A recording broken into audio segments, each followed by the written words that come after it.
विद्यार्थी मित्रांनो नमस्कार. स्पेक्ट्रम अकॅडमीच्या ऑनलाईन प्लॅटफॉर्मवर मी अंकुश माकोडे आपलं सगळ्यांचं खूप मनापासून स्वागत करतो.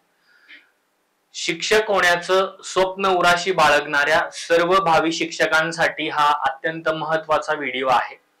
विद्यार्थी मित्रांनो, आता रिसेंटली काही वेळापूर्वी आताच महाराष्ट्र राज्य परीक्षा परिषदेच्या वेबसाईटवर अभियोग्यता चाचणी, बुद्धिमत्ता चाचणी, शिक्षक अभियोग्यता आणि बुद्धिमत्ता चाचणी 2025 यासाठीची जाहिरात झळकलेली आहे. यासाठी आपल्याला ऑनलाईन पद्धतीने अर्ज सादर करण्यासाठी वेब लिंक देण्यात आली आहे. या लिंकवर जाऊन आपण आपला फॉर्म या ठिकाणी आपल्याला भरायचा आहे. ऑनलाईन पद्धतीने अर्ज सादर करण्यासाठी आपल्याला 26 एप्रिल 2025 ते 10 मे 2025 हा कालावधी या ठिकाणी देण्यात आलेला आहे.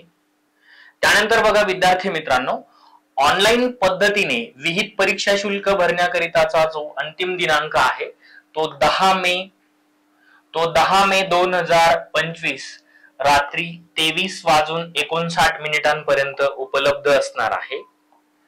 ठीक आहे. प्रवेश पत्र ऑनलाईन प्राप्त करून घेण्याचा जो कालावधी आहे तो परीक्षेच्या 7 दिवस आधीपासून असणार आहे. त्यानंतर बघा, ऑनलाईन जी परीक्षा होणार आहे आपली त्यासाठी 24 मे 2025 पासून ते 5 जून 2025 पर्यंत उमेदवारांच्या संख्येनुसार आणि उपलब्ध भौतिक सुविधेनुसार यामध्ये बदल झाल्यास परिषदेच्या संकेतस्थळावर तशा प्रकारचं आपल्याला नोटिफिकेशन कळविलं जाणार आहे. त्यानंतर अति महत्वाचा मुद्दा आहे उपलब्ध पदसंख्या. तर विद्यार्थी मित्रांनो, राज्यातील शिक्षण सेवकांच्या रिक्त पदांची माहिती विषय, प्रवर्ग आणि माध्यम बिंदू नामवलीनुसार पवित्र portal for visible to all teachers recruitment या संगणकीय प्रणालीद्वारे प्रसिद्ध करण्यात येईल. सोबतच बघा, परीक्षेचं माध्यम आणि अभ्यासक्रम काय आहे त्याबद्दल आपण डिस्कस करूया. बघा, परीक्षेचं जे माध्यम आहे त्यासाठी मराठी, इंग्रजी, उर्दू हे माध्यम असणार आहे. भाषिक क्षमता मराठी, भाषिक क्षमता इंग्रजी यावरील प्रश्न वगळता सर्व प्रश्न हे द्विभाषिक असणार आहे, म्हणजे ते 2 भाषांमध्ये उपलब्ध असतील. त्यामुळे परीक्षार्थ्यांनी एकतर इंग्रजी, मराठी अथवा उर्दू यापैकी एक माध्यम ऑनलाईन अर्ज भरतेवेळी निवडणं आवश्यक आहे. सोबतच बघा, प्रश्नांचं भाषांतर किंवा अर्थाबाबत काही संदिग्धता असल्यास इंग्रजी माध्यमातील प्रश्न या ठिकाणी अंतिम समजले जातील. सोबतच बघा, शालेय शिक्षण क्रीडा विभागाच्या शासन निर्णय क्रमांक संकीर्ण इथे तो नंबर दिलेला आहे 2022 TNT, ठीक आहे, दिनांक 10/11/2022 मधील मुद्दा क्रमांक अन्वये शिक्षक अभियोग्यता बुद्धिमत्ता चाचणी करिता उमेदवाराने निवडलेले माध्यम हे केवळ चाचणी परीक्षेपुरते मर्यादित असणार आहे. सर्वात महत्वाचं अभ्यासक्रम काय आहे. ठीक आहे. तर मित्रांनो, सदर परीक्षा ही 200 गुणांची असणार आहे.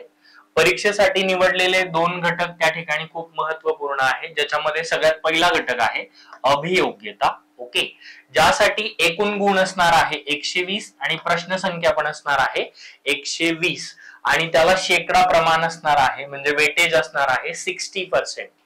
ओके. त्यानंतर बघा, त्याच्यातला सेक्शन बी ज्याला आपण बुद्धिमत्ता म्हणूया, यासाठी प्रश्न संख्या एकूण असणार आहे 80, त्यासाठी गुण पण असणार आहे 80 आणि प्रश्न संख्या पण असणार आहे 80. याला शेकडा प्रमाण जे आहे म्हणजे याला 40% वेटेज त्या ठिकाणी असणार आहे. एकूण याला 200 गुण असणार आहे आणि प्रश्न संख्या किती असणार आहे तर 200 असणार आहे.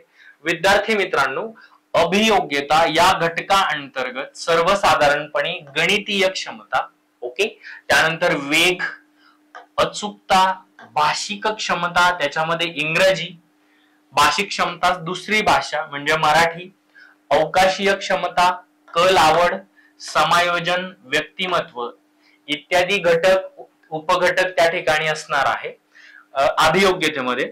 बघा, याच्यातला सेकंड जो पार्ट आहे तो आहे बुद्धिमत्तेचा. या घटकांतर्गत सर्वसाधारण आकलन, त्यानंतर वर्गीकरण, त्यानंतर समसंबंध, क्रमश्रेणी, तर्क व अनुमान, कूट प्रश्न, सांकेतिक भाषा, लयबद्ध मांडणी हे सर्व उपघटक त्या ठिकाणी असणार आहे. सदर परीक्षा ही विषय ज्ञानावर होणार नाही, हे नोटीस करण्यासारखं आहे. त्यामुळे परीक्षेच्या अभ्यासक्रमासाठी विशिष्ट स्तर मर्यादा असणार नाही, कारण त्यांनी स्पेसिफिक सिलेबस मेन्शन केलाय. परीक्षेचा जो कालावधी आहे विद्यार्थी मित्रांनो, हा जो परीक्षेचा कालावधी आहे तो साधारणतः 2 तासांचा असणार आहे.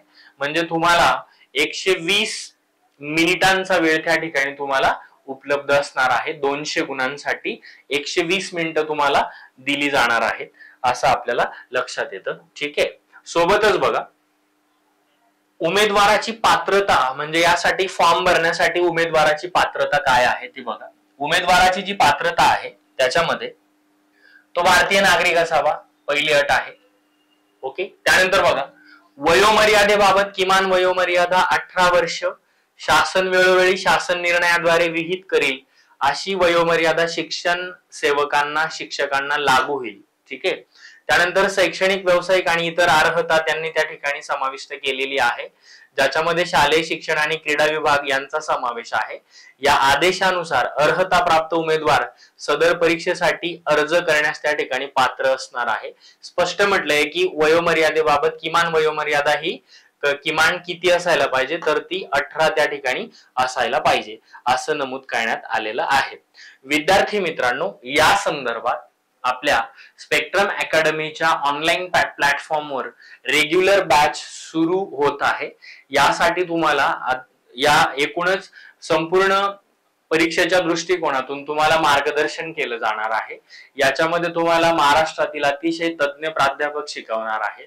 सोबतच तुम्हाला प्रिंटेड स्वरूपाच्या अद्ययावत नोट्स, परीक्षाभिमुख नोट्स तुम्हाला उपलब्ध असणार आहे. याच्यामध्ये पर्सनल काउन्सिलिंग केलं जाणार आहे आणि तुम्हाला हा जो मोड आहे याच्यामध्ये तुम्हाला ऑनलाईन पद्धतीने पण आणि ऑफलाईन पद्धतीने पण या परीक्षेचं मार्गदर्शन तुम्हाला उपलब्ध असणार आहे. ऑनलाईन मोडला तुम्हाला लाईव्ह प्लस रेकॉर्डेड लेक्चरची फॅसिलिटी उपलब्ध असणार आहे. क्लासरूम टीचिंग मध्ये सुद्धा तुम्हाला फिजिकली त्या ठिकाणी मार्गदर्शन मिळणार आहे. एकूणच याच्यामध्ये डाऊट सेशन, त्यानंतर अतिशय उत्तम दर्जाच्या आणि बेस्ट क्वालिटीच्या परीक्षा पद्धतीनुसार सराव चाचण्या सुद्धा तुमच्या दर आठवड्याला या ठिकाणी घेतल्या जाणार आहेत. दोन्ही गोष्टी ह्या तुम्हाला ऑनलाईन आणि ऑफलाईन स्वरूपात त्या ठिकाणी मिळणार आहे. त्यामुळे खाली दिलेल्या संपर्क क्रमांकावर तुम्ही आपलं नाव आजच रजिस्टर करायचं आहे. मी आपणा सर्वांना सांगेल की आपण या सर्व विद्यार्थ्यांनी लवकरच रजिस्ट्रेशन करून मार्गदर्शनाचा लाभ घ्यायचा आहे. धन्यवाद.